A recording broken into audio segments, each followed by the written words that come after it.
विद्यार्थी मित्र, पाठीमागच्या तासाला आपण जे पहिलं प्रकरण चालू केलेलं पेपर फर्स्ट मधलं इंडस्ट्रियल व कमर्शियल वायरिंग, ह्याच्यामध्ये आपला तिसरा भागाचा आपण आज माहिती घेतोय. पहिल्या भागामध्ये आपण काय केलं, इथपर्यंत माहिती प्रस्तावना आणि प्रकार पाहिले होते, बरोबर आहे. वायरिंग ऍक्सेसरीज बघितले होते, पकडणारे हाताळे, कंट्रोल करणारे, नियंत्रण साधने, सर्वसामान्य, संरक्षक साधने, असं वर्गीकरण केलं होतं. लाइटनिंग फीचर्स म्हणून पहिल्या भागामध्ये बघितलेलं. लाइटनिंग फीचर्स म्हणजे काय, flush light, flood light, window light, spot light, yard light, ह्या सगळ्या ह्याच्यामध्ये पाहिजे. वायरिंग प्रोजेक्ट पाहिजे, पहिल्या भागात मी माहिती सांगतो. हा सगळा तो पहिला भाग आपण बघितला. वायरिंग प्रोजेक्ट पाहिजे. वायरिंग प्रोजेक्ट मध्ये काय काय पाहिजे होतं, वायरिंग प्रोजेक्ट मध्ये आपण रेसिडेन्शियल प्रोजेक्ट, कमर्शियल प्रोजेक्ट, त्यानंतर संस्था प्रोजेक्ट आणि इंडस्ट्रियल प्रोजेक्ट अशी नावं त्या ठिकाणी पाहिजे. दुसऱ्या भागामध्ये कालच्या तासाला आपण वायरिंग डायग्राम वरून कोणकोणती माहिती मिळते ही माहिती काढली. म्हणजे इथं पहिला भाग आपण या ठिकाणी घेतलेला होता, या ठिकाणी आपण दुसरा भाग बघतोय. आणि या दुसऱ्या भागामध्ये काय काय पाहिलं तर वायरिंग डायग्राम वरून कोणकोणती माहिती मिळते हे आपण मागच्या तासाला पाहिलं. थोडक्यात त्याच्यावरती रिव्हिजन करून आणि पुढच्या भागाकडे जातो. वाइंडिंग डायग्राम ज्यावेळेस आपण काढतो त्यावेळेस वाइंडिंग डायग्राम वरून मेन व ब्रँच डिस्ट्रीब्युशनची माहिती मिळते हे आपण काय पाहिलं. मेन लाईन कोणते आहेत, त्याच्यामधून डिस्ट्रीब्युशन लाईन कोणते आहेत, त्याची माहिती मिळते. आणि माहिती मिळते त्याचबरोबर त्याचे मार्गही कळतात. म्हणजे माहिती म्हणजे मेन मार्ग किती आहेत, सब मेन किती आहेत, म्हणजे डिस्ट्रीब्युशन ब्रँच डिस्ट्रीब्युशन किती आहेत ह्याची माहिती मिळते. पण त्याची माहिती बरोबरच मार्गही कळतात. म्हणजे किती मार्ग आहेत, कोणत्या मार्गाने वायरिंग जाते, हे सगळं त्याच्यामध्ये कळतं. आणि त्याचबरोबर सर्किटची संख्या कळते. वायरिंग डायग्राम आपण काल पाहिलं, सर्किटची संख्या कळते आणि सर्किटच्या संख्येबरोबरच सर्किट मधील असणाऱ्या पॉइंटची संख्या कळते. म्हणजे एखादं सर्किट आहे, त्या सर्किटवरती बल आहे, किती बल आहे, त्याच्यानंतर पॉवर पॉइंट आहे का, फॅन आहे का, ट्यूब आहे का, म्हणजे त्या सर्किटवरती असणाऱ्या पॉइंटची संख्या कळते असं आपण त्या ठिकाणी बघितलं. त्यानंतर फॅन, ट्यूब, बल्बची संख्या आणि जागा कळते. फॅन, ट्यूब, बल्बची संख्या किती संख्या आणि त्याची जागा कळते. त्याचबरोबर डिस्ट्रीब्युशन बोर्डची संख्या कळते आणि त्याची जागा लक्षात येते. डिस्ट्रीब्युशन बोर्डची संख्या आणि जागा त्या ठिकाणी कळत असते. त्याचबरोबर त्या वाइंडिंग डायग्राममुळे आपल्याला रेटिंग कळतं. म्हणजे लॅम्प किती वॅटचा आहे, फॅन किती वॅटचे आहे, प्लग सॉकेट 5 अँपिअरचं असतं, पॉवर प्लग सॉकेट 15 अँपिअरचं असतं. याची माहिती आपल्याला त्या सर्किट डायग्राम मधून मिळते, हे आपण पाहिलं. त्याच्यानंतर वायर कलर मार्किंग करतो. म्हणजे वायरचे कलर ही त्या डायग्राम मध्ये दिलेले असतात. एसी सिस्टीम असेल, 3 फेजची असेल तर RYB लाल, येलो आणि ब्ल्यू, लाल, पिवळा आणि निळा या कलरच्या वायर असतात असं त्या ठिकाणी दिले. आणि न्यूट्रल ही ब्लॅक असते, न्यूट्रल ही ब्लॅक असते असं त्या ठिकाणी आपण पाहिलेलं आहे. डीसी सिस्टीम असेल आणि डीसी सिस्टीम मध्ये 2च वायर असतील तर एक असणारे लाल रंगाचे आणि दुसरे असणारे ब्लॅक रंगाचे असतात. 3 वायर जर असतील डीसी सिस्टीम मध्ये 3 तर 2 R असतील आणि एक ब्ल्यू असेल आणि चौथी जी आहे न्यूट्रल ती ब्लॅक असणार आहे. अशा पद्धतीने वायर कलर मार्किंग ही त्या आपल्याला वाइंडिंग डायग्राम मधून कळू शकतो. सर्किटची क्षमता कळते. म्हणजे सर्किटची क्षमता आपण बघितली, सर्किटची संख्या कळते, सर्किट मधील पॉइंटची संख्या कळते, सर्किटची क्षमता कळते. म्हणजे लाईट, फॅन, प्लग असतील तर 10 पेक्षा जास्त असू नये सर्किट. एका सर्किटवरती पॉइंट 10 पेक्षा जास्त असू नये किंवा 800 वॅट पेक्षा जास्त नसावा. जे 800 वॅट आहे त्या 800 वॅट पेक्षा जास्त नसावा असं त्या ठिकाणी दिलेलं आहे. किंवा 15 अँपिअरचे जर असतील तर 202 पेक्षा जास्त नसावे. 15 अँपिअरचे पॉवर प्लग सॉकेट असतील, आपण इथं बघितलं पॉवर प्लग सॉकेट किती अँपिअर, 15 अँपिअर. तर हे 15 अँपिअरचे पॉवर प्लग सॉकेट ही एका सर्किटवरती 2 पेक्षा जास्त असू नये. जर 1000 वॅट पेक्षा जास्त लोड झाला तर स्वतंत्र डीपी त्या सर्किटला जोडावं असं त्याच्यामध्ये आपण या सर्किट डायग्राम वरून बघत असतो. आता आपण पुढचा विचार करत असताना आपण पुढचा विचार करतोय की वायरिंग करत असताना कोणती काळजी घेतली पाहिजे. काय काळजी घेतली पाहिजे तर वायरिंग करत असताना ही काळजी घेतली पाहिजे. पहिला सांकेतिक चिन्हांचा वापर केला पाहिजे. म्हणजे वायरिंग करताना सांकेतिक चिन्ह लक्षात आले पाहिजे. म्हणजे फेज, न्यूट्रल, वायरच्या संख्येवरून सांकेतिक चिन्हचा वापर केला पाहिजे. त्या ठिकाणी आपण लक्षात ठेवलं पाहिजे. सर्व साहित्य ISI मार्कवर असतं. म्हणजे आपण म्हणतो दया, दिल्ली मेट किंवा हैदराबाद मेट किंवा चायनीचं तर संपूर्ण माल डुप्लिकेट असतो. चायनाचं बिलकुल कुठलं माल वापरायचं नाही. तर ISI मार्क इंडियन स्टँडर्ड इन्स्टिट्यूटने प्रमाणित केलेलं जे मटेरियल आहे ते मटेरियल सगळं साहित्य वापरलं पाहिजे आणि त्याबरोबर इलेक्ट्रिकल सुपरवायझरच्या हाताखाली आपण काम असलं पाहिजे. म्हणजे त्याच्या मार्गदर्शनाखाली काम केलं पाहिजे आपण, कारण का तो त्याचा सर्वस्व शासन आणि आपण मालक याच्यामधला तो दुवा असतो आणि त्याच्या मार्गदर्शनाखाली आपण काम केलं पाहिजे. लोड बॅलन्सिंग करावं. लोड बॅलन्सिंग म्हणजे काय, तर उदाहरणार्थ मी तुम्हाला सांगतो, एखाद्या बिल्डिंग वरती आपल्याला वायरिंग करायचं असेल आणि 3 फेज वायर असेल, 4था मजला, 5वा मजला, 10वा मजला वगैरे असेल, बरोबर. 6 मजले जर असतील तर हे एक आहे फेज RYB आणि इथं न्यूट्रल 3 फेज. आता आपण काय करतो, पहिल्या मजल्यावरती ज्यावेळेस लाईट फिटिंग करायची त्यावेळेस यातून घेतो आणि न्यूट्रल वरून जोडून घेतो.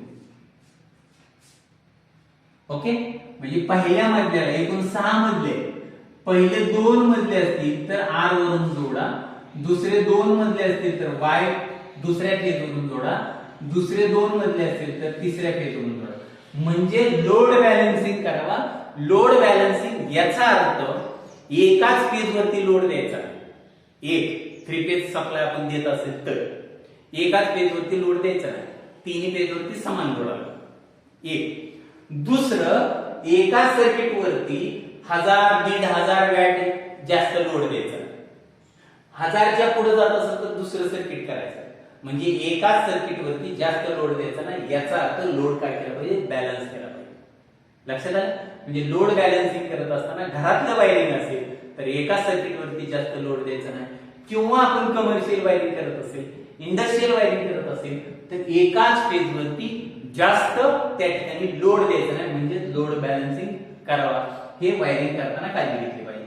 दुसरी पॉइंटची जागा, स्विच आणि लेआउट याला मार्किंग केलं पाहिजे.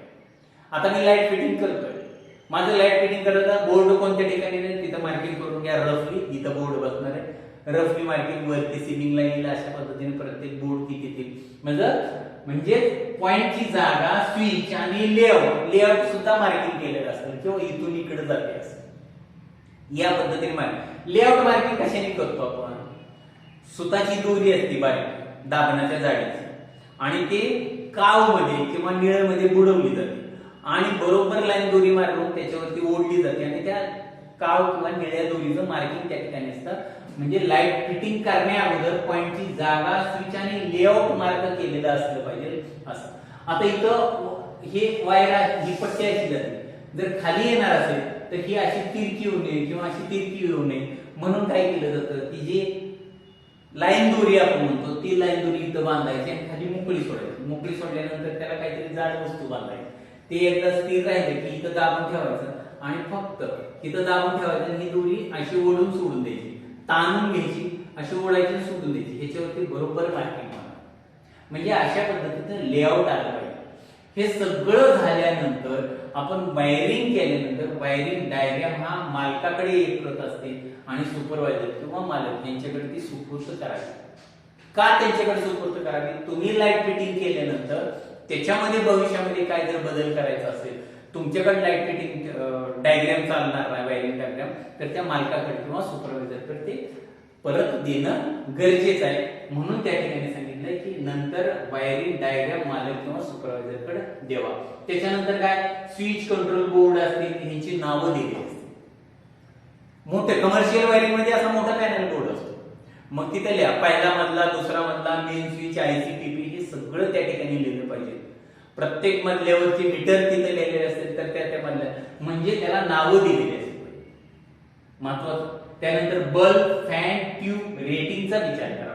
म्हणजे लाईट फिटिंग करत असताना आपण हे रेटिंग मागच्या तासाला रेटिंग पाहिलेलं होतं, 60 वॅट, 80 वॅट, 5 अँपिअर, 15 अँपिअर. ह्या रेटिंगचा विचार करून आपण लाईट फिटिंग करणार आहे. म्हणजे रेटिंगचा विचार करावा हे सांगितलंय. आणि सगळ्यात महत्वाचं आहे, भविष्यामध्ये जर एखादी आगीपासून संरक्षण करायचं असेल, शॉर्ट सर्किट पासून संरक्षण करायचं असेल, बऱ्याच मोठ्या मोठ्या कंपन्यांना आग लागते तर त्याच्यापासून संरक्षण करायचं तर फायर प्रूफ इन्क्लोजर चा वापर करा. फायर प्रूफ इन्क्लोजर म्हणजे काय, आग लागली असेल तर त्याच्यापासून त्या लाईट फिटिंगचं संरक्षण करत आहे. तर ते कारण का शॉर्ट सर्किटनेच आग लागत असते, तर ते आग लागू नये म्हणून फायर प्रूफ एन्क्लोजरचा वापर केला जावा.